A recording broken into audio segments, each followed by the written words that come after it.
excuse me. We do have the wrong names on the screen, but we are watching the right players. Right. So we will be watching Joseph Puglisi at the top of your screen on this Is It Metalcraft deck. On the bottom, Joe Nguyen on Esper Blink, and because Joseph Puglisi is the second seed, he is on the play for this matchup. And not an explosive start here from Puglisi, and a turn 1 Thoughtseize here from Nuin. All right, double Mox Opal, double Unholy Heat, Strict Serenade, Consigned to Memory. Yeah, not the strongest hand, right? Not a whole lot of pressure, highly reactive here.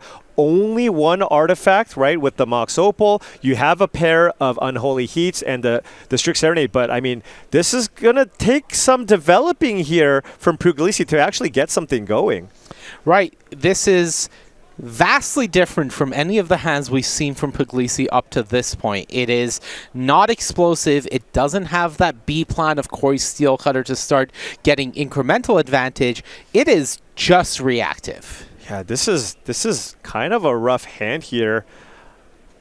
And I suppose Puglisi chose to keep the hand primarily because he has interaction, and maybe he thinks it's quite important to find and finds a Scalding Tarn here off the top, which is a very, very big draw. Joseph now has access to red mana to be able to deploy Unholy Heats if Joe decides to play something like an Orcish Bowmasters or a Philia.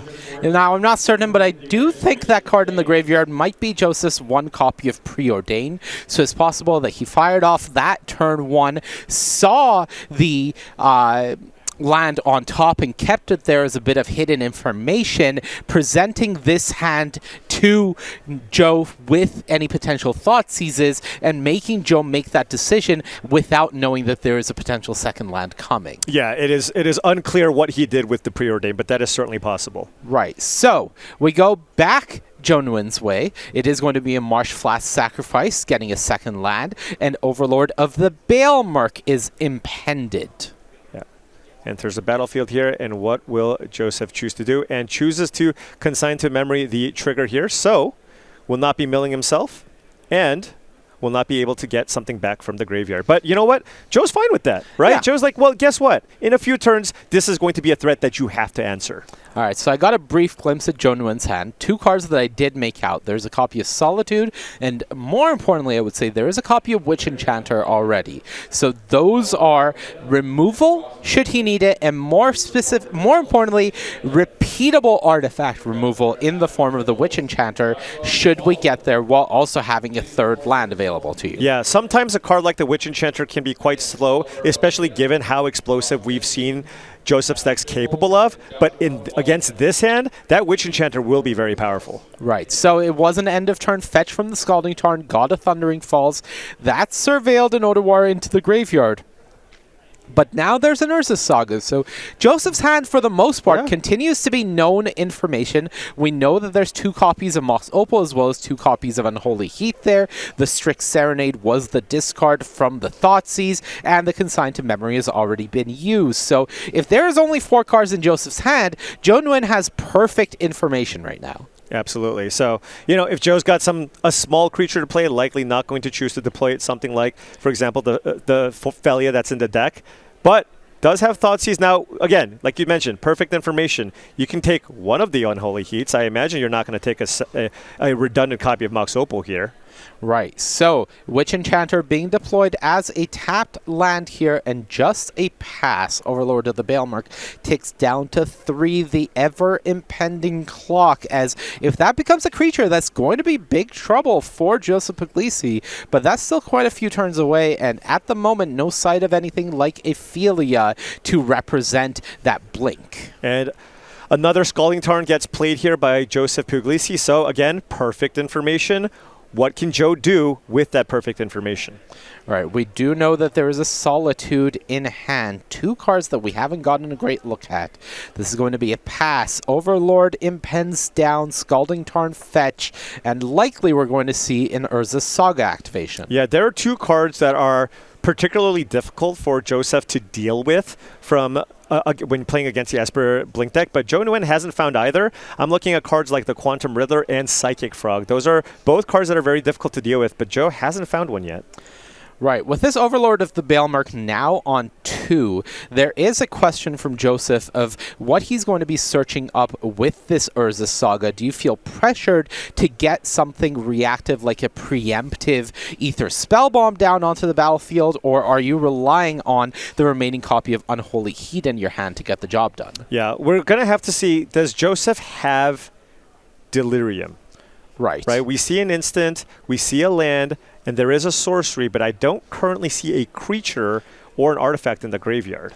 Right. Urza's Saga is going to go to the graveyard here, and that will be an enchantment. That would be an enchantment. So that's your 4th type, in theory. So if you want to just lean on the Unholy Heat to deal with the Overlord. But the thing is, there's plenty of things in this deck that you want to Unholy Heat. So, you know, if you do want to just make sure that you have more interactive spells, you could choose to just go ahead and get the Spellbomb.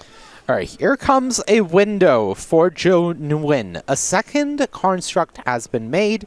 He's responding, responding to the Urza Saga trigger that is still on the stack in order to fetch a Meticulous Archive. That's a Flooded Strand being surveilled into the graveyard, and then says go right ahead. Now we'll see what Joseph chooses to get here. Metalcraft online here for the Mox Opal. So does have the mana to cast the Unholy Heat in his hand. Many times in the past, it's been Lava Spur Boots in this situation in order to just present the fastest clock. Oh, this time, it's a Haywire Might. Right, and that is a better answer to Overlord of the Baelmerk as it is an enchantment. It absolutely is. So Haywire Might joins the board. And you see Joe Nguyen just the toolbox of answers that this Metalcraft deck has access to with Urza's Saga, just making the land look even better than it already is. Right. I mean, Joe's had a reasonable hand in terms of disruption, but hasn't really been putting on a lot of pressure here. And has just been utilizing a bunch of 1-for-1 cards here. Oh, does have Fatal Push, though, for one of the constructs. All right, so it was a Fiery Islet joining the board. The one construct that could attack did get in, but met with a Fatal Push. So Joseph down to 2 cards with a draw here, and I believe they are Solitude Ephemerate and the card that was just drawn. So okay. Yeah, Joe would have really just liked an untapped land just to be able to run out of Solitude here. But has another Overlord of the Baelmerk, and this one will be resolving. Can Joe find a nice creature here to get back? There is an Orcish Bowmasters. All right, that's a find. That is a nice one. You can use that to potentially target the Haywire Might, although even if he does, we all know the Haywire Might will be looking to deal with that Overlord of the Baelmerk that will go down to 1 impending.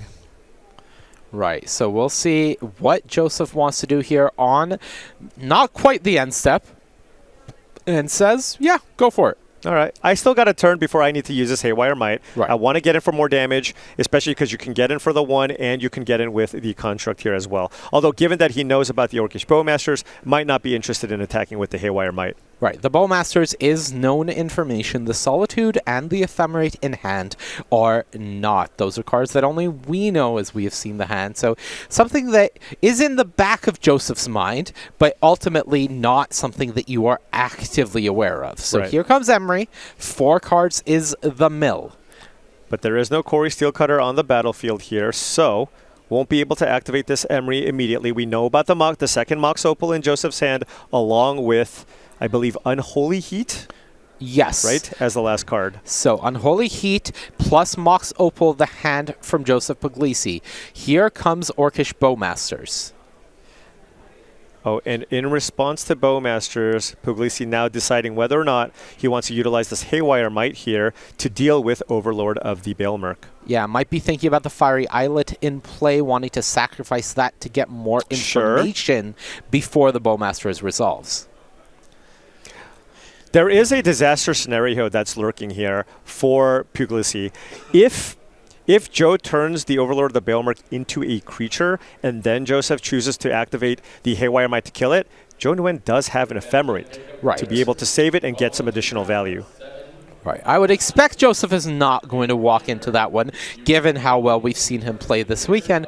But of course, in a situation like this, there's so many different elements of the game that you have to be aware of that maybe something like that falls through the cracks. So Starting All right. things off, Solitude Ephemerate, Emery gone. Emery gone. That is Joseph's only source of card advantage here. Joe Nguyen does know all the cards in Joseph's hand. And 2 mana, Quantum Oh, Riddler was there it the draw is. for the turn. And he will go ahead and use the Unholy Heat here. Joseph does have Delirium, so, I mean, Joe's still going to draw 2 cards here. Only one, right? Excuse me, it's not in play. Right. Right, so now that the Riddler is gone, only 1 drawn for Joe Nuin, which is somewhat decent. Third Overlord. Goodness, this is so much value. Does he find something here? All right, does Gets get the the Quantum Riddler back. Yeah, and this is just so much value. How do you grind through all of this? Joseph is running on fumes. Doesn't really have anything else going on from his hand.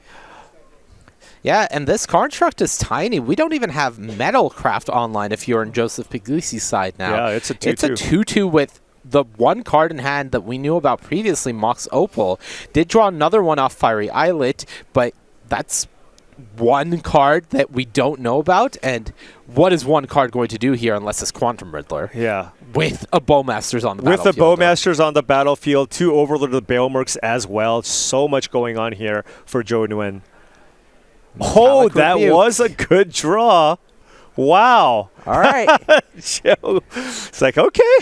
Yeah, All Joe's right. like, I know about that Good Mox beats. Opal. Yeah. You had 1 card. Nice top deck, sir. Yeah.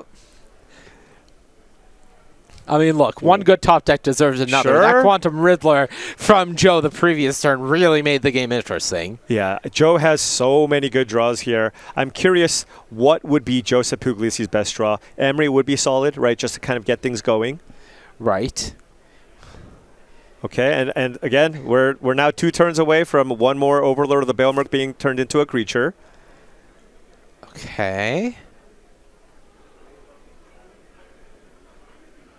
So, what is the draw? Emery! That is okay. That's what he wanted here. That's what you called. 1 mana Emery here. Get some stuff in the graveyard. I don't think Joe has a removal spell for that Emery. Not that we know of, at least. Okay. Overlord's 2 turns away from being able to attack. Right. Did you get a glimpse of what Joe's last card was? I have not. Okay. Because he exiled the Ephemerate to cast the Solitude, and we Right. knew about that previously. Whatever card it is, it was drawn the previous turn, and I haven't seen it yet. And it's probably not a land. Probably. Joe getting a good look at what this Emery is able to do. Haywire might pulled up right to the front, as that is going to stop these Overlords, which are the main thing Joe has going for him right now. Yeah. If Joseph starts looping this Haywire Might and answering these Overlords, Joe Nguyen doesn't have much to work with. A tapped Hallowed Fountain here. Oh, man. That's not a sign of That strength. is an unanswered Emery here, and now Joseph can start using the Emery here to just start eating away at the Overlord of the Baelmerks. And Ursa There's Saga. a Saga. Wow, back-to-back here. I was going to say the previous turn, other than Emery, maybe Saga would be Sure. the best draw, but it might be too slow. But if you're turning off these Overlord timings, Right. time is no longer an issue. Wow. Big sequence of draws here from Puglisi. Incredible top decks, and Joe knows these are top decks because Oh, yeah. he knows that last card is a Mox Opal. I mean, and keep in mind, by the way, even the Metallic Rebuke, we're Right. talking about back-to-back-to-back here. Right. So, Joe Nguyen going to ask a question away from the table. Joseph Puglisi just going to sit down. We'll see if we can take a live look in at one of our other tables while this judge call happens. All right, so we're going to check in on table D. I can't tell you who's sitting there, but we're going to find out in just a moment. Please bear with us. It looks like Joe got the answer for whatever question he had here. All right, well, no Okay. need then. So, here we go.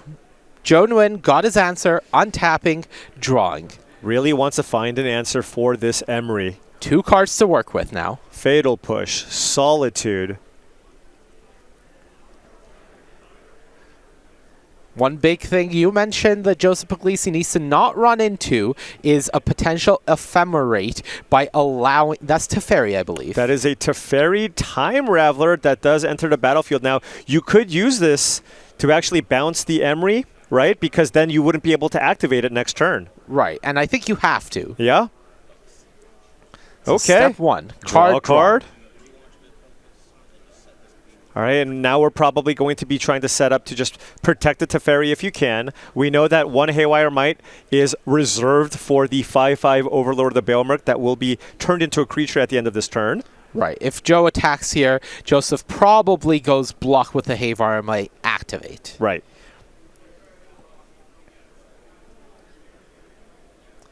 So, what does Joe Nguyen want to do? 2 cards that we don't know about in hand. One of them feels like a blank. Yeah, one of them feels like a blank. As expected, Joseph does use the Haywire Might there, but there is still one more Overlord of the Baelmerk coming into play here at the end of Joe Nguyen's turn. Right. Urza Saga Online able to make a construct now. And Joseph still has the Emery that was bounced to hand. Right. The construct currently sitting at a 2/2, but can be turned into a 3/3 if you do choose to make another construct off the Saga. Right. So could maybe just attack with the construct here, attack the Teferi rather, and kind of force a block from the 1/1 token on Joe's side. Yeah, you do want to get this Teferi off the board if possible. Right. Your life total is not an issue. Joe Nguyen's life total is at 10, so you're not pressuring it for lethal quite yet. Next turn, perhaps. Yeah. I think he's done most of that damage to himself. Yeah. Multiple Thoughtseizes being cast, as well as these shock lands and the fetch lands. They do add up over time. Absolutely. All right, so Joseph Puglisi has to weigh some sequencing here. Could cast the Emery, but you could also just represent more mana. Of course, getting the Emery onto the battlefield does feel like a priority, considering that Overlord is a turn away. It does feel like Joseph could have possibly drawn another action spell here, given how much time he's thinking here. Here's that attack you mentioned, Teferi being put under pressure. Yeah, and I imagine this token is just going to get in front to preserve that Teferi here. Joe Nguyen could ephemerate Bowmasters. If he had it. Right, in Right. theory, to ping plus grow the army. And that would have signified a trade, perhaps. All right, 3 mana here, tapping the Urza Saga. Are we just making a construct here? Yeah, I assume so. Because by making the construct, that does turn on the Mox Opal. Right, you give yourself an additional mana to work with. Okay. That is the ephemeral. Okay, Oh! a backup Bowmaster. Okay, a backup Bowmasters. Great timing here from Joe. All right, so 2 Bowmasters on the battlefield now. and an ephemerate in hand, most Right. importantly. Okay, does have an ephemerate in hand. Right, because previously what we were looking at was Emery will come down, then Joseph has to untap to use Emery to answer the Overlord. Now, Overlord is going to become a creature, and then Ephemerate can protect it. So the Right. entire tide of things has just shifted. Yeah. And just huge out of Joe Nguyen here. Doesn't really have a particularly strong attack here. Unless he's interested in just trying to see if Joseph will block with the Emery, and then you can ephemerate the Bowmasters to try to get that off the battlefield. Right. Joseph not interested in that particular trade, considering he is at a very 2 healthy mana. life total. Is this a frog? It's a frog. It's a frog, and man, these creatures are building up here. This is a mountain for Joseph Puglisi to deal with here. Right, and Joseph is praying that that card in Joe Nguyen's hand is not an ephemerate. We know that it is. Right. Certainly not out of it yet. Does have an Urza Saga here that is able to go fetching, as well as create another construct if he has the mana to work with, which he should. This Urza Saga is going to have to do a lot of heavy lifting here.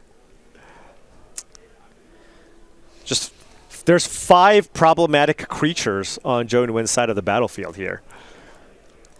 Yeah, there is an interesting question of whether Joseph will play around the possibility of something like Ephemerate by going to get Tormod's Crypt with Emery and trying to limit the graveyard for this Overlord, because it feels like if Overlord gets back a Quantum Riddler from here, there's no coming back for you, Sure. right?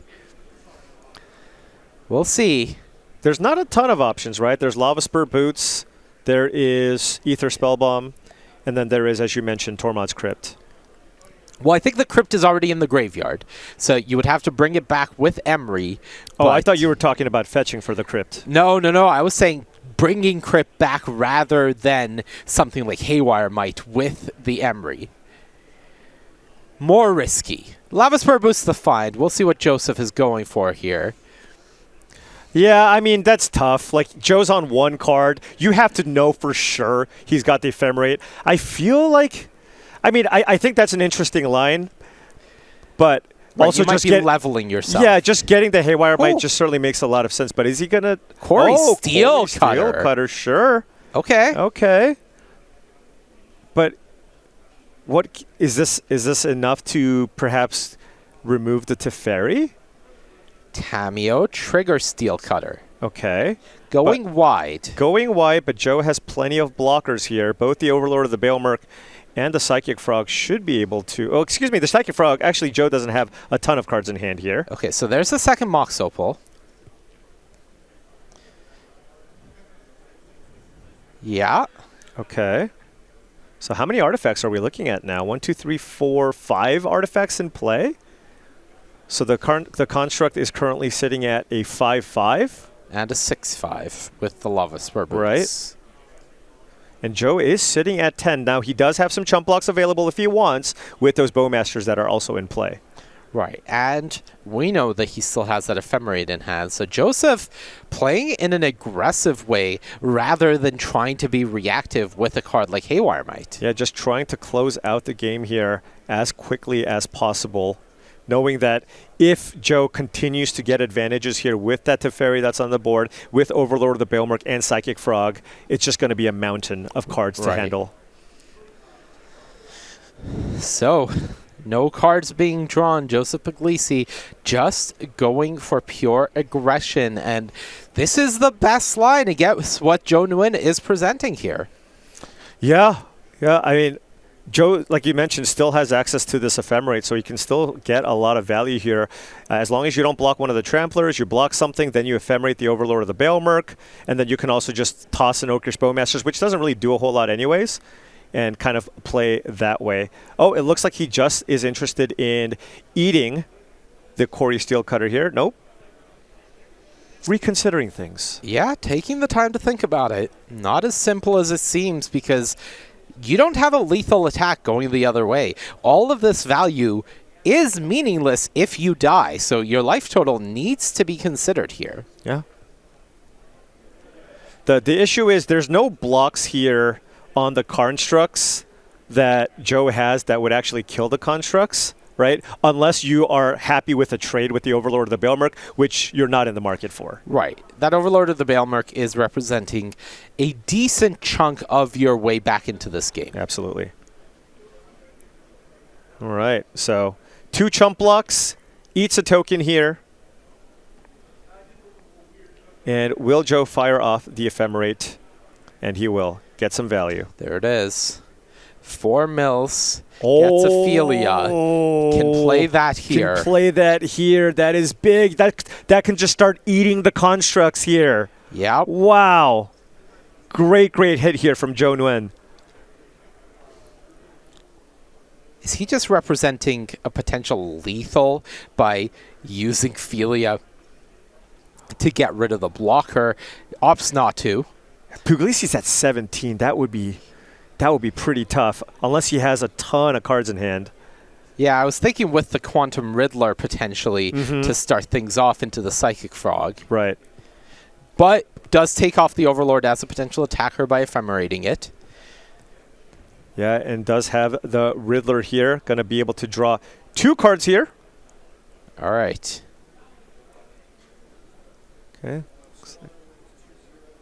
We're just trying to figure out what's going on here. Oh, didn't draw for turn. Right. Because that was all upkeep. Yep. Still only has 1 card in hand, so you do find the 2 cards here off the Riddler.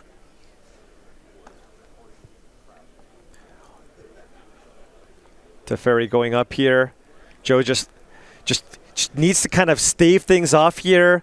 He almost has this, right? He's just he's up so many cards. The Philia is going to at least eat one of the constructs here. How aggressive do you want to be? Because you only get value off Overlord of the Bailmark when you actually attack with it. Although I believe it was blinked this turn, right? It was blinked so this it turn, can't even can't attack with it, but does find another Ephemerate for this Quantum Riddler. Oh, so, jeez, we're approaching a territory where I don't think Joseph Puglisi can come back into this game anymore. Yeah. Yeah, particularly if you do Ephemerate this Quantum Riddler. I think you have to block the frog here. What is the token that he's holding right now? Oh, that's the Tameo. That's the Tameo. Got it. Feels like if Joe Nguyen can draw 2 cards off a frog, all right, there's no coming back. Yeah, and Joe might be okay here, just discarding some cards here to the frog to kill the Tameo, and happily does. Yeah, Thoughtseize Witch Enchanter to discards. Okay, and so the last card in hand is Ephemerate. The Ephemerate. Oh, jeez. So Joseph will take 2 damage here. Has a tremendous board advantage. Teferi in play 2, and now you get to cast Ephemerate on the Quantum Riddler to draw 2 more cards. Ephemerate is exiled for rebound. It should be. It should be. Not in the graveyard. Yeah. And Second another Quantum one. Riddler, 2 more cards. Oh, so many cards. Oh, 3 cards, excuse me, because there's 2 Riddlers in play. Oh, my goodness. And there you go. There's the Ephemerate. I don't think there's any coming back This now. is just way, way too many cards. Yeah. And we don't, Joe could have easily have just drawn Fatal Push or Solitude here as well. Absolutely. So Joseph Puglisi draws for the turn, taking a look at everything he has to work with Emery. Does have a Haywire Might, but now there's a whole bevy of threats between the Psychic Frog, the Philia to answer your card stress, and multiple Quantum Riddlers. Yeah, multiple Riddlers, Overlord of the Bailmark, Teferi in play here too. This is just going to be way, way too much. I mean, Joseph's deck did everything it could to help him claw back into a decent position here.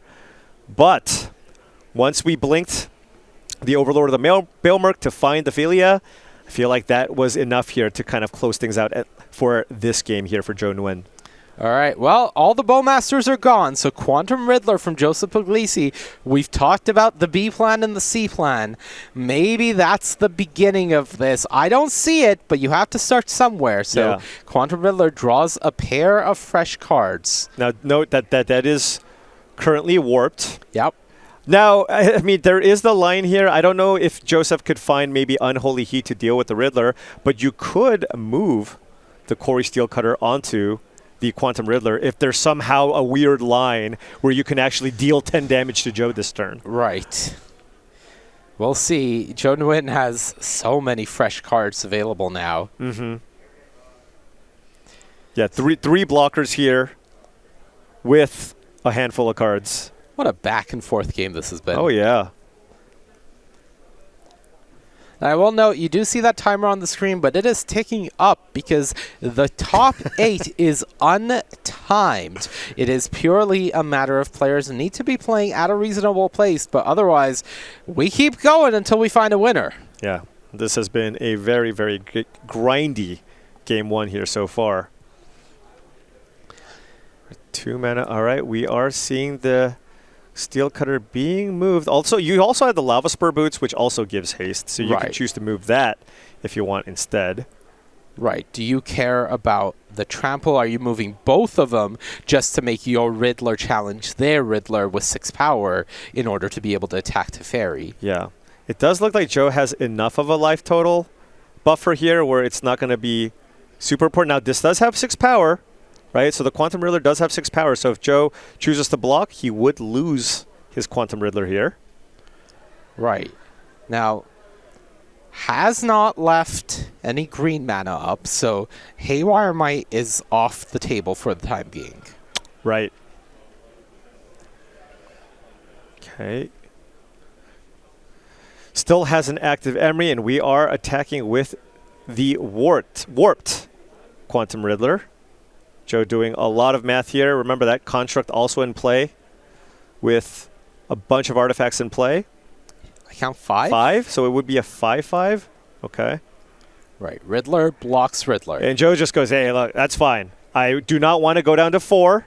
Right. I have plenty of cards at my disposal here. That Quantum Riddler will be going away at the end of this turn. Right. Tormod's Crypt. Yeah, I mean, Joe's graveyard is completely stacked here. And notably, one thing to be aware of is Overlord of the Baelmerk is not an optional mill. So as the game goes on, there has to be some concern coming out from Joe Nguyen that if he's not able to put on enough of a clock, he could get decked out in theory. Yeah, you're going to see him probably be a little more mindful of that and maybe choose not to attack with Overlord of the Baelmerk or target something else with the Ephemerates. Right. Going to bobble himself is Joseph Puglisi. Passes the turn. Okay, and Joe is fetching here with the Marsh Flats, likely getting a Surveil land here. Because I don't think I've seen... Has he played one yet? That might be a Meticulous Archive there. There is a Meticulous Archive on the battlefield. But of course, with all the self-milling, he might have also just milled some of the Surveil lands in the Right, deck. there is a very hefty graveyard. Yes. And Overlord did mill quite a few cards. Deck doesn't look that big. Right. That Riddler does join Joe's Riddler in the Warp Zone, though slightly off-screen here. So now there is that Ephemerate here. Will Joe choose to use it again to target the Overlord of the Baelmerk? All right. So Joe Sith currently is confirming where does the Ephemerate go on the stack relative to my card draw from Mishra's Bauble. Right, because Joseph's deck does play Metallic Rebuke, which could be very, very relevant. Right. Oh, and a main feast also. But remember, Teferi's on the battlefield, so counterspells don't even actually do anything. And now, I mean, the most threatening permanent that was on play on the other side, Emery, has now been dealt with. All right, so... Oh, jeez. Ephemerate on Solitude here, just systematically removing every single creature on Joseph Puglisi's side of the battlefield. Remember, Ophelia hasn't even attacked yet. Right, that's going to target the construct, and that's Right. going to be 0 creatures left for Joseph Puglisi. And this should do it here. 2 lands, backup Ophelia in the hand for Joe Nuin. Solitude can't attack. Correct?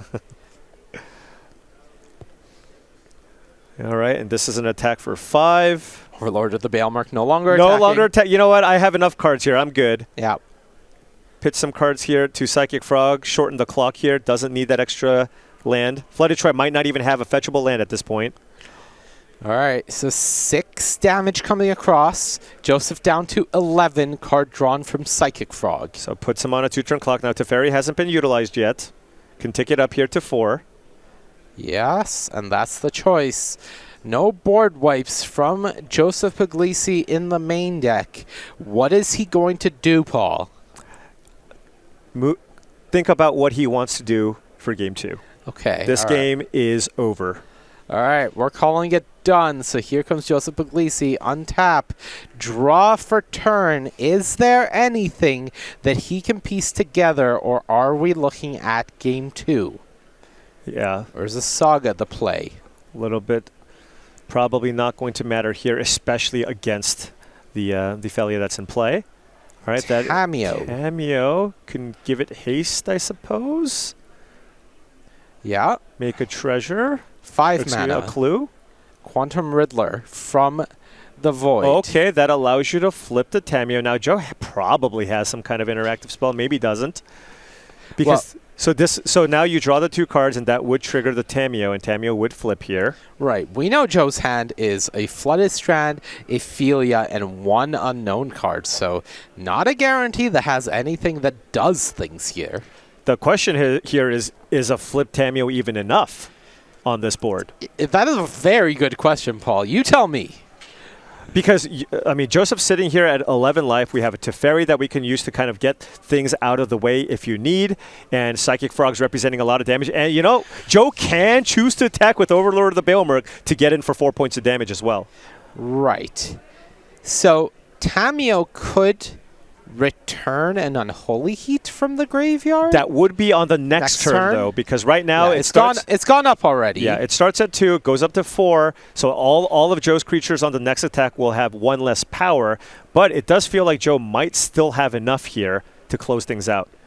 Right. 2, 3, 4, 5, 6, plus 4 from the Overlord, that's 10, 1 from the Psychic Frog. As long as he can just remove the 2 creatures in play, he should be able to get in for lethal. Now, Teferi will handle one of the creatures, and Felia will handle the other one. Yeah, so is that lethal with the Tameo Shrink? Yeah, so 2 from Solitude, 1 from Felia, right. At least 3 from the Psychic Frog, 4 from the Overlord of the Baelmerk, and then you can discard a card to the Psychic Frog. Yeah, and I think Joseph doing the math here that Quantum Riddler is going face. He's like, whatever, I take it. I was going to say Quantum Riddler going to Teferi would be the same as leaving it back as a blocker, right. But it has gone face. So okay. Joe Nguyen down to 4, and I believe we're all done here, but we'll see. All right, Joseph's plan of maybe he doesn't attack me with Overlord of the Baelmerk. Yeah. I think Joe's going to attack with Overlord. You think so? I have a good feeling. Your years of Magic the Gathering experience have led you to making this decision. Many years. Very old. Extremely old. All right, so Joe Nguyen, you've been presented with all of the information. Your opponent is tapped out. Will you turn everything sideways? Tameo shrinks. Overlord triggers. Finds a Solitude. Solitude drawn. Sure. And then now you can just pitch to the Psychic Frog, and that should be game 1 here for Joe Nguyen. Joseph is going to check, are you passing? Joe's like, uh-uh. There's a Teferi in play. There's nothing you can do. Yeah, and that's going to be lethal coming across from Joe Nguyen in an incredibly back-and-forth game, able to get the job done by the slimmest of margins to survive earlier on, and then snowball the game out of control. Yeah, and game 1 was really the game that Joseph Puglisi wanted to win, because I don't think it gets better for him after sideboard. Look at Joe Nguyen's sideboard here, right? We're looking at triple Consign to Memory, which is just going to be a pretty good card in the matchup here. 3 copies of Wrath of the Skies, really? I mean, that card just completely obliterates the board. And if he wants, he can also bring in 2 copies of High Noon if he wants to slow down Puglisi and the Corey Steelcutter. So, and of course, the 1 copy of Clarion Conqueror, also very, very annoying. So Joe Nguyen has tons of options here, all highly impactful sideboard cards in this matchup. Yeah, and you just played a nearly 40-minute game 1. After a weekend of exhausting Magic, Modern is a very cool format, but the games are complicated. The games go long, the games are back and forth, and there's a lot of decisions to make. So fatigue is relevant as well here. Yeah, absolutely. And I mean, let's take a look at what Puglisi might have here. At this point, do you go, well, this ain't great for me? Is it time to just try to cheese my opponent out with some Blood Moons? Moon right? him out. Yeah. When in doubt, moon him out, right? Because if you have a Blood Moon in play, it might be difficult for Joe Nguyen to actually get 2 white sources in play for Wrath of the Skies. Right. Looking at Joe Nguyen's deck, there's 1 of each basic. Is there something to make treasures that would allow you to have access to more white mana? I mean, in the Esper colors, I can't see anything right now here, so that might be a pretty tough thing. So I think Blood Moon might be kind of Joseph's desperation plan here to try to just, it's like, look, this matchup stinks. This is not the deck that I was expecting to play against coming into this event.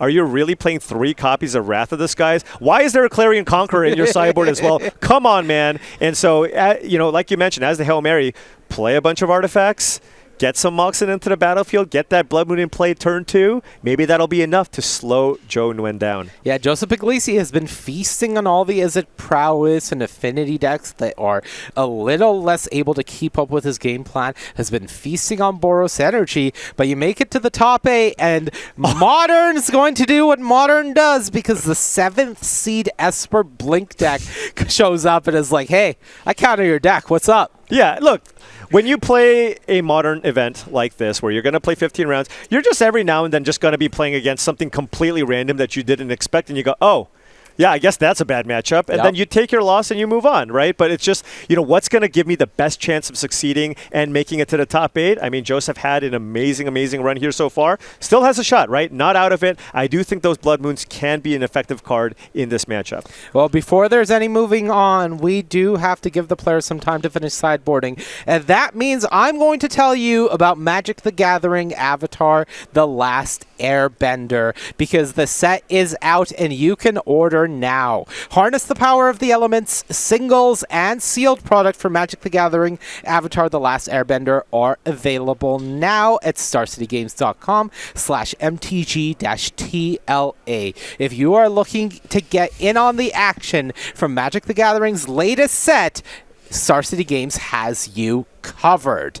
So, Avatar: The Last Airbender available to order, but for the players, they have a match of Modern to win.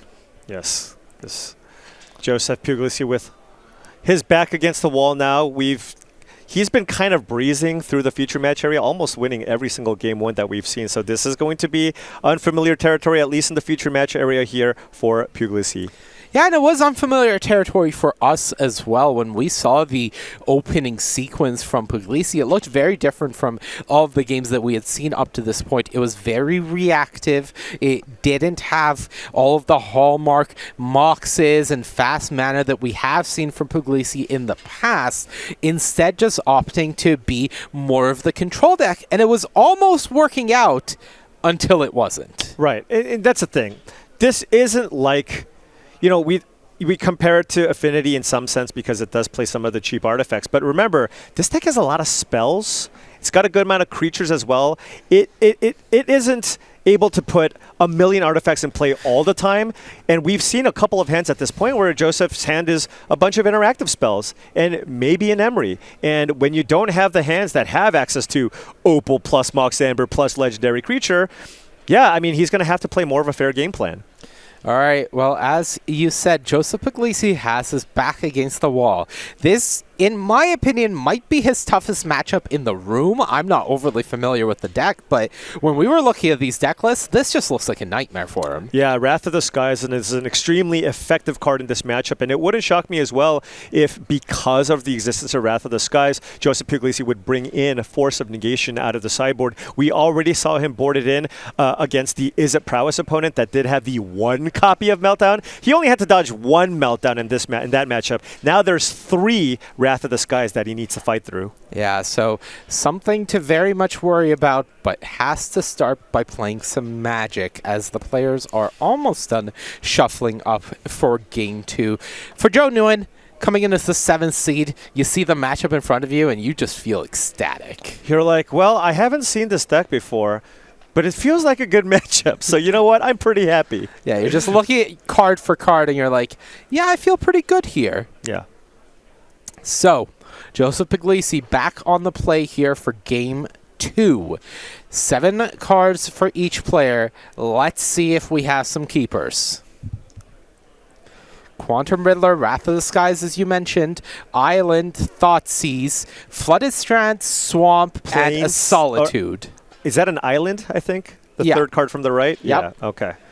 So, 3 lands, 4 spells, Dream Hand. Right. 1 white source short, I think, of casting Wrath of the Skies, it seems. Right. Okay. But has Thoughtseize coming out, and most importantly, has all of his basics if he just fetches for Plains with that Flooded Strand. If you get every basic outside of Wrath of the Skies, you can basically cast everything else, right? Right. So, Thoughtseize is going to start things off for Joe Nguyen. Joseph Puglisi responds by fetching a Thundering Falls. So we're going surveilling, as many players have before and will continue to do so in the modern format. Yeah. Yeah, I am interested on the sequencing here. I wonder what kind of advantages you get for fetching immediately with the Thoughtseize.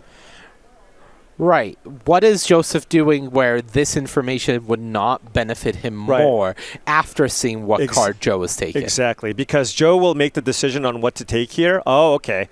I suppose there was a Force of Negation here, so he was planning on doing that anyways. So those are out of the sideboard. 3 copies of Force of Negation, something that Puglisi has brought in. Yeah, and, these free counters are powerful. They are effective, but, If you do it too often against a mid-range deck where everything is basically kind of a built-in 2-for-1, you're going to fall behind. Yeah, we saw Puglisi bring in the Force of Negations against Boros Energy when the Warrior was just a singleton copy of Meltdown. So it does stand to reason against a deck with 3 Wrath of the Skies that you're bringing them in. Yep. But as you mentioned, Esper Blink is not Boros Energy. They are also attacking your hand. So a 2-for-1 like Force of Negation has a much more significant cost in this matchup. Right.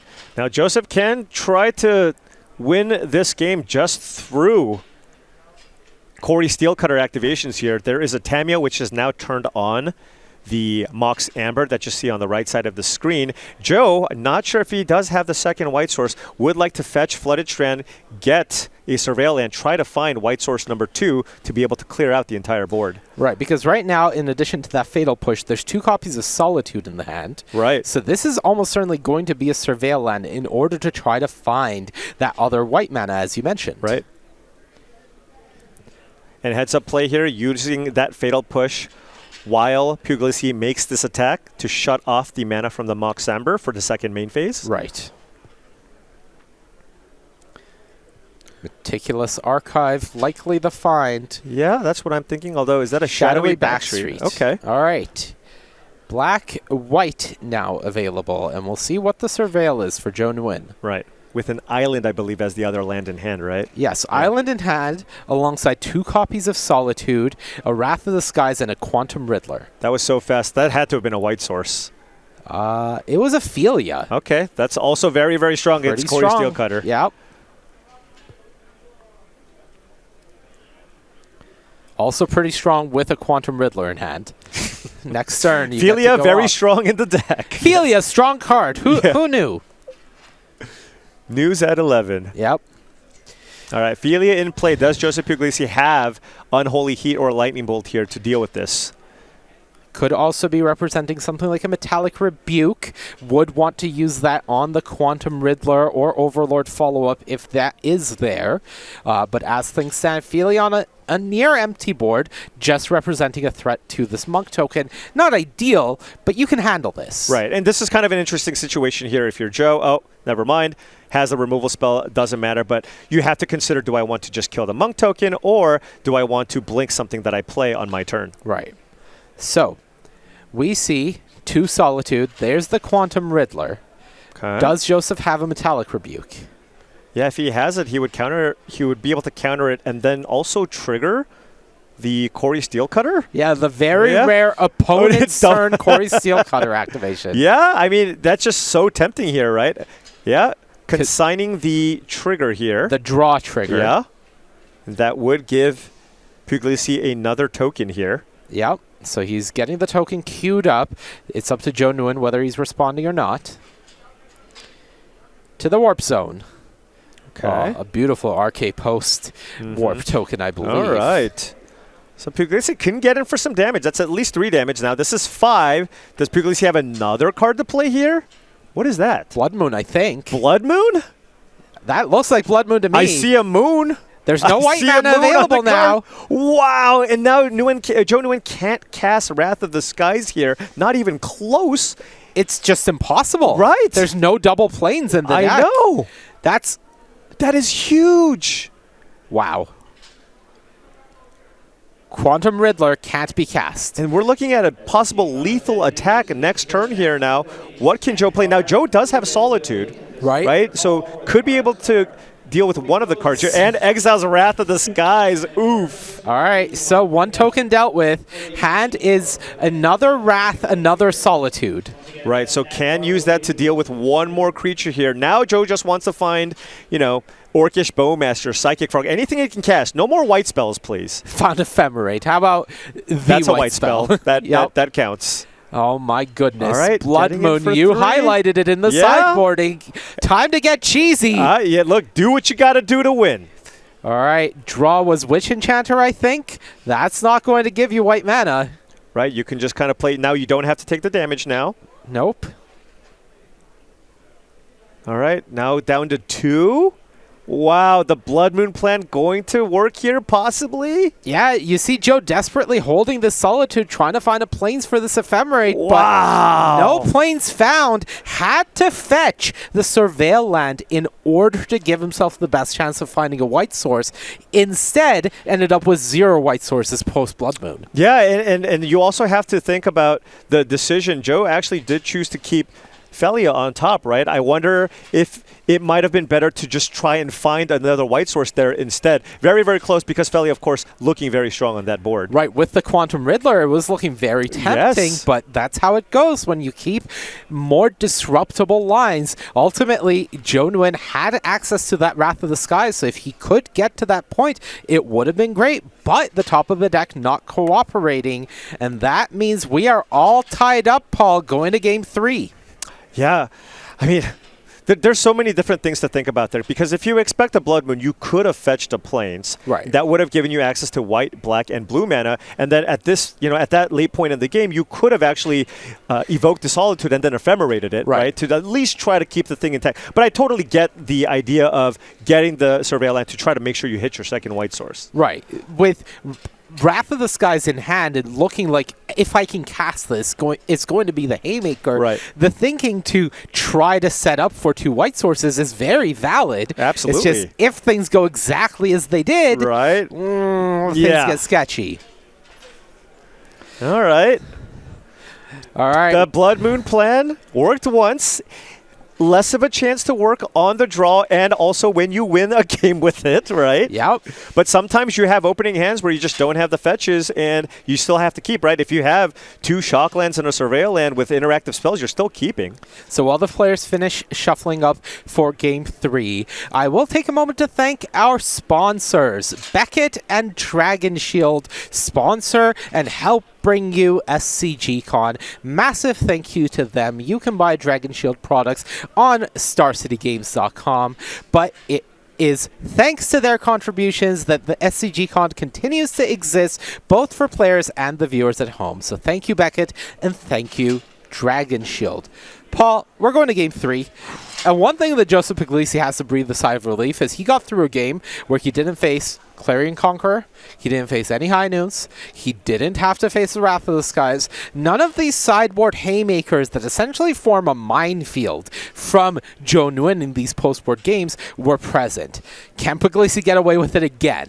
I mean, it's certainly possible. And, I mean, we don't know how long Joseph had that Blood Moon. But remember, turn 1.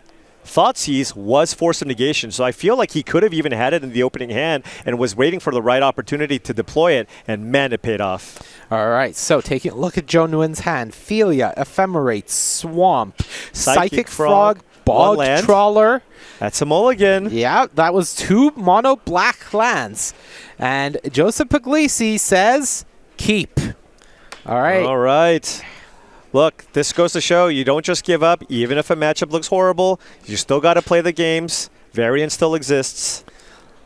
Look, Magic is about the games being played. Absolutely. And look, we talk about worst matchup in the top 8, right? We talk about the worst matchup you could possibly face. That's not like an 80-20 matchup. No, not at all. That's not what we're going to see. Yeah. And look, Joe's mulliganing down, but his deck is very, very capable of winning on a mulligan to 6, especially when you look at cards like the Quantum Riddler, which certainly don't mind you mulliganing down because you will be empty-handed fairly quickly. Right. So, as we take a look at the 6 from Joe Nguyen, looks like it's a keep. I see Plains, March Flats, Thoughtseize, Quantum Riddler, Psychic Frog, and a Flooded Strand. All right, so pretty good hand. This is a pretty Blood Moon proof hand, right here from Joe Nguyen. And yeah, I mean, turn 2 Psychic Frog certainly going to be quite strong here. And it's a mulligan to 5. Oh my goodness, I actually did not. Yeah. Did not see that. Ooh, this is... So Marsh Flats, Swamp, lets you Thoughtseize turn 1. Then Flooded Strand Island lets you Psychic Frog turn 2. So is he just all in on Psychic Frog here? There's a Quantum Riddler as backup, so not entirely, but if you get disrupted twice, that's a big problem. Sure. 3 cards in hand, so I mean, talk about the perfect 5-card hand, though, right? Yeah. This is the type of hand that can win on 5 on the play. Yeah, absolutely. And here we see a Mystical Dispute. Might want to look to take that. Oh, here, it's gone. It's right? so gone. Yeah, because the rest of the hand is 2 Tamios and a Mox Amber. Right. Alternatively, if you want to take a little bit of a gamble, you could take the Mox Amber and hope that Joseph Puglisi just plays out a Tamio turn 1, and then all of a sudden the coast is cleared for you to resolve the Psychic Frog. Yeah, I think that is the big question mark here, but it does feel like you're leaving yourself exposed to a potential top deck there. So Dispute feels like the safe way when you've really identified your avenue to victory here. Yeah, absolutely. But Joseph still with a great start here. I mean, just being able to go turn 1, land a Mox Amber Tamio, quite strong here. Right. And more importantly for Joe, has perfect information. So if Joseph plays something like a Mox Opal as well, you're not representing anything because you have full information about the remaining cards in hand. Right. Also, Joe's not in a position to play around anything, given the mold of 5, so he's just jamming. Yeah. Island, Tamio, no Mox Amber. All right. Waiting for a potential Corey Steelcutter off the top to double spell. Right. You are representing that you do not have another Mystical Dispute. Right. Okay, Flooded Strand here. Fetching what I believe will likely be basic Island here. Yep. You have a second Psychic Frog in hand, I saw, as well as a Quantum Riddler. Right. This is the dream mulligan for Joe Nuin. Right. So is that 2 cards in hand for Joe? 2 cards in hand for Joe. A full grip for Joseph Puglisi. Probably wants to tap your lands to cast your spells. That would be good. Yes. Mox Amber starting things off from Puglisi. And Tamio can certainly get in. Now, Joe does have the ability to pitch both cards out of the hand and then exile 3 cards out of the graveyard to give the Psychic Frog flying to trade with the Tamio. Probably not going to do that, obviously, given that what we know in his hand. But that's something that Joseph Puglisi has to consider. Well, Puglisi is attacking. Yeah. So, step 1, get the clue and say, yeah, you're not going to do that. Right. Step 2. 1 mana here. Emery. Okay. Trigger. Unholy Heat, Force of Negation, Scalding Tarn, Mox Amber. Mox Amber into the graveyard here with the Emery. Might look to just crack the clue here. 2 mana to work with. Goes fetching. Perhaps a basic land here. Yeah, there's the mountain. And Puglisi thinking that if Joe goes land Quantum Riddler here, suddenly the game is just even again. If not, you're behind. Well, yeah, and even if Joe just draws a spell and wants to find something, he can just pitch a card to Psychic Frog and then run out the Quantum Riddler. Right. So. But yes, land would be nice. A white source. That's an Ephemerate, I think. Okay, that could certainly be a card that you discard, given that you don't have white mana right now. So maybe you discard the Ephemerate. Right? It's Wrath of the Skies. Oh, it's Wrath of the Skies. And then you run out the Quantum Riddler, draw 2 cards. Yeah. Get back your cards. Joe definitely wants to find land number 3 here. Puglisi nods. 2 cards drawn. One is Solitude. I think the other was Ephemerate. I may have called it a bit too early, but can't get a great glimpse at it. Now remember, Psychic Frog can also attack. With that Quantum Riddler in play, Joe can grow it even further, draw 2 more cards with that Psychic Frog. Yeah, you are essentially sifting through cards and flying, making sure that you can't even present the option of an Emery block. Psychic Frog Solitude being discarded.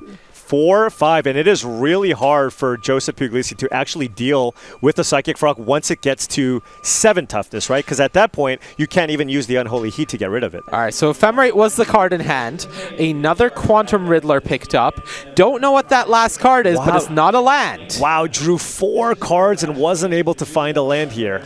So that is the saving grace for Joseph Puglisi, is Joe Nguyen is still bottlenecked on mana. It's about the only saving grace because everything else looks really bad for you right now. Your Emery package is not good. You don't have Ether Spellbomb to work with. The only card that would be pretty great. Yeah. The only card in your graveyard right now is a duplicate copy of Mox Amber. Now you do have the ability to find an extra card here by attacking with the Tamiyo. Get that clue, crack the clue. Maybe with that you can find something here. All right, nod of the head from Puglisi. Counting as mana, including with the duplicate Mox Amber, able to generate an additional mana. Right, with the Amber in the graveyard and attacking first. Step 1, make a clue. Step 2, question mark. Yeah, this feels like a very, very big turn here for Puglisi. If you can find an answer for the Psychic Frog, not many answers, of course, but if you can find the Ether Spellbomb, would be huge. Right. Ether Spellbomb would be the best draw by a considerable margin. Yes. So, step 1, likely sacking that clue as you mentioned. Right. Yeah, 2 mana here can get back the Mox Amber out of the graveyard, cracking the clue here first. Yep. All right, what can you find? That's 1 draw. Tamiyo will not flip just yet. Right. Low raise of the eyebrows from Puglisi. Mm-hmm. Was it interesting? Is it a Mox Opal? It's a mana source. Going to look to play the Amber out of the Duplicate graveyard. Amber. Sure. Yep. Cast it. Yep. And then it looked like Joseph at least had a land to play here. So 2 mana available right now. Here comes... Blood Moon wouldn't be all that effective here, right? There's Nope. just an island and swamp in play. Yep. Second Alright. island. Oh, it doesn't have the ability to tap for red anyways. Right. Is this a Quantum Riddler maybe? 2 mana? That would flip Tamiyo. It's a duplicate Emery. It's a duplicate Emery. Okay. Fueling the graveyard. That is a Blood Moon. Ottawa, Oh, Ether Spellbomb. okay. Strict Serenade. So now, I mean, if you're Joe Nguyen, you need to find a way to get that Emery off the battlefield. Right. I believe that was a pass from Puglisi. Okay. Surgical Extraction hit the spell bomb, it looks like. Wow, look at that. And actually firing it off end of turn so it can't get Force of Negation if Joe chose to cast it on his turn. All right. Okay. Very heads up play. Ether Spellbomb was the dream. We get a good look at the hand. Duplicate Tamiyo, Unholy Heat, Consigned to Memory, and a Thundering Falls, I think. Yeah, so does not have the ability to cast the Unholy Heat. You can consign the draw trigger, right? Right. So that is something that you can do. You are taking some amount of damage here.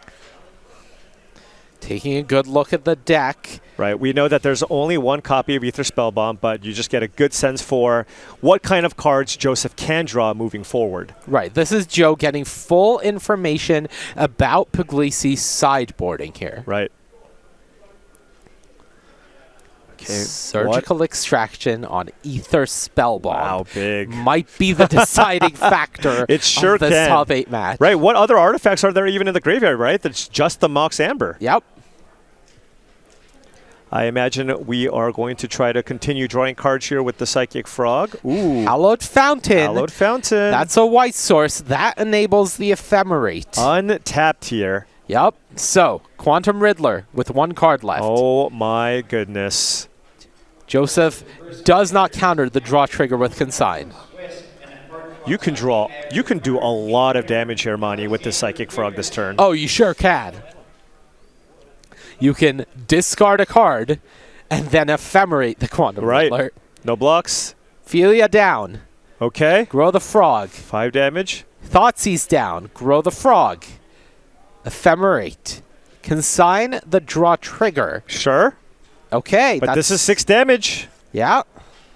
Yeah, the consign has the consign trigger, excuse me, the card draw trigger will be countered here, but now Ephemerate on Quantum Riddler. Yeah, shields are down. Last card for Joe Nuin. Ephemerate the Riddler. Ooh. Draw 2 more. Remember, that's rebounded. Yeah, the it's Ephemerate rebounded. is rebounded. You still get to draw more cards if you want. Yeah, there he's you go. on top of it. Back we go. Puglisi has a turn window, and the Ether Spellbomb is gone. And now the Tamiyo just can't even make a good attack here unless you just want to make a chump attack just to draw a card off the clue here. Unholy Heat Was in the hand. Right, okay. So that can deal with the Riddler. I am mad. Joseph has to have Delirium here. Right. Okay. So, goodbye, Riddler. Sure. Step 1 of who knows how many. And remember, you have a backup Tameo to block the Psychic Frog if you think Joe has a lethal attack. Right.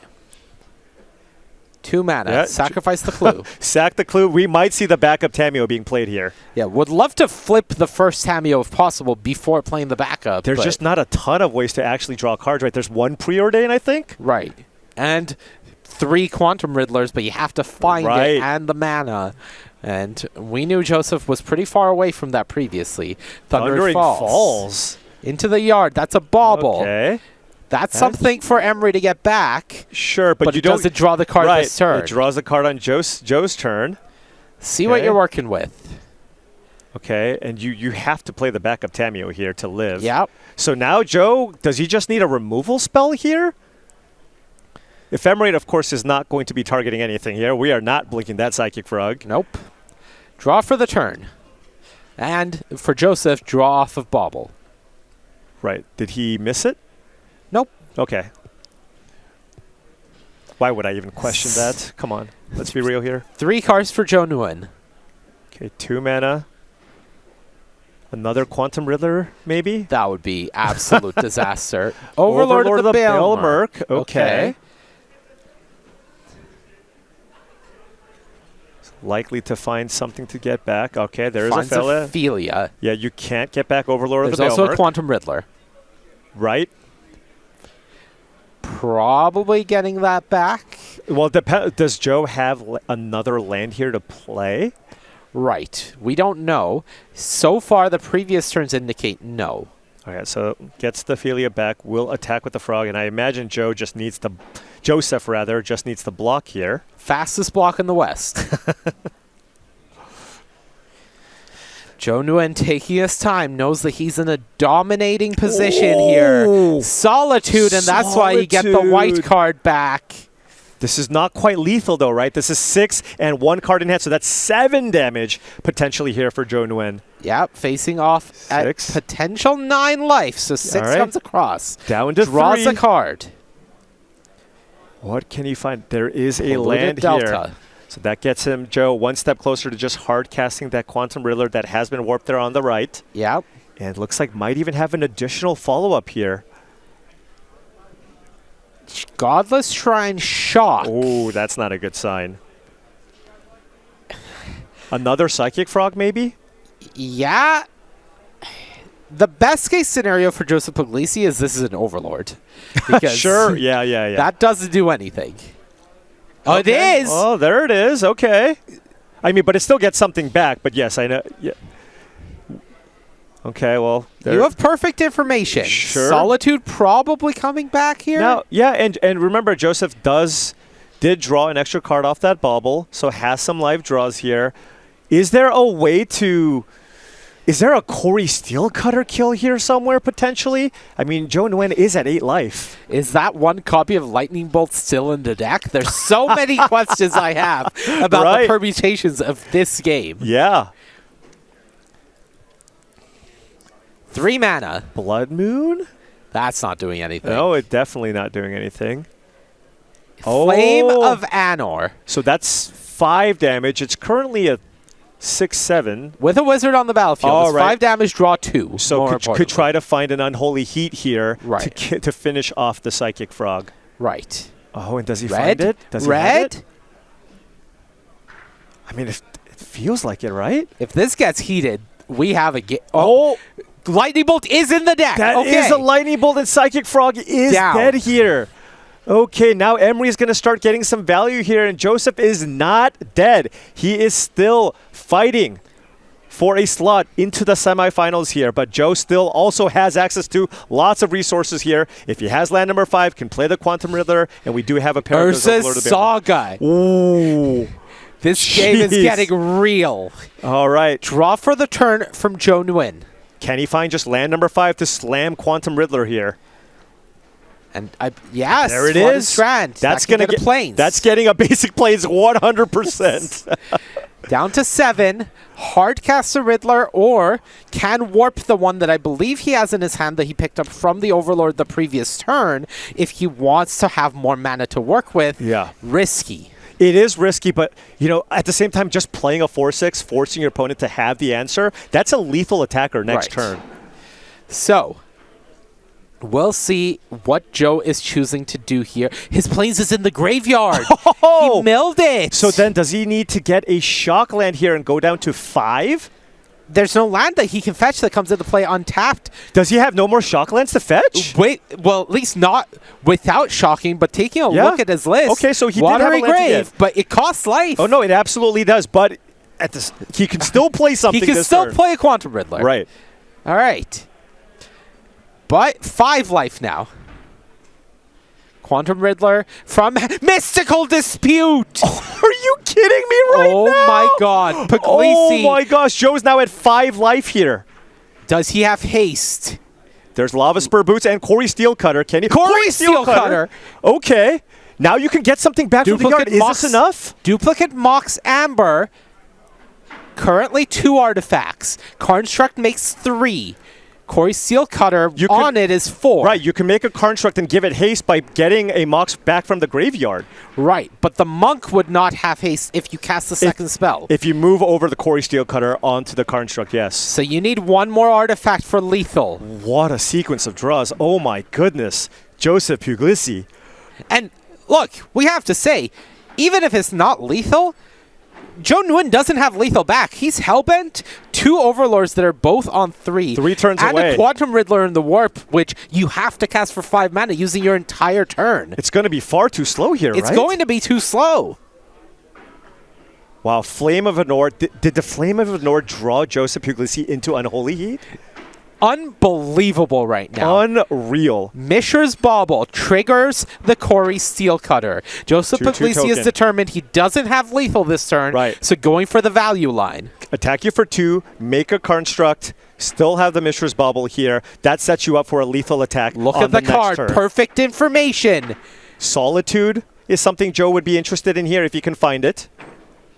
Quantum Riddler is the hard cast. Needs to find some cheap interaction here. Needs Solitude.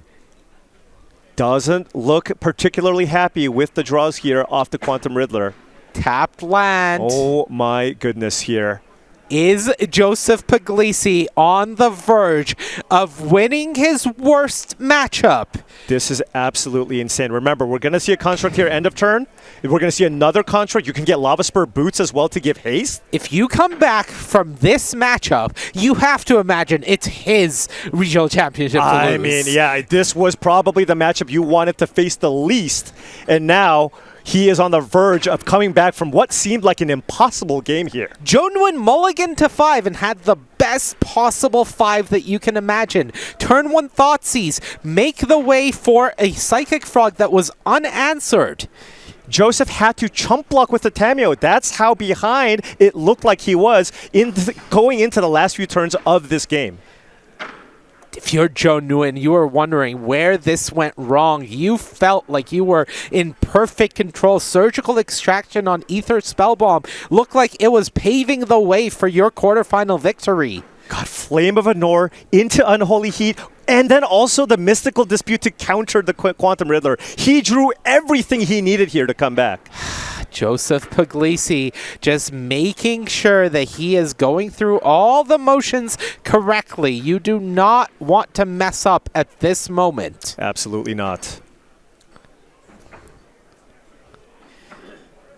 Mox Opal now. There we All go. right. 2 prowess triggers on that monk. A fresh monk made. I don't even think he made a construct this turn. I think he just floated a mana. He just wanted all the mana here this turn instead. Fiery Islet being sacked with the floating mana. Okay.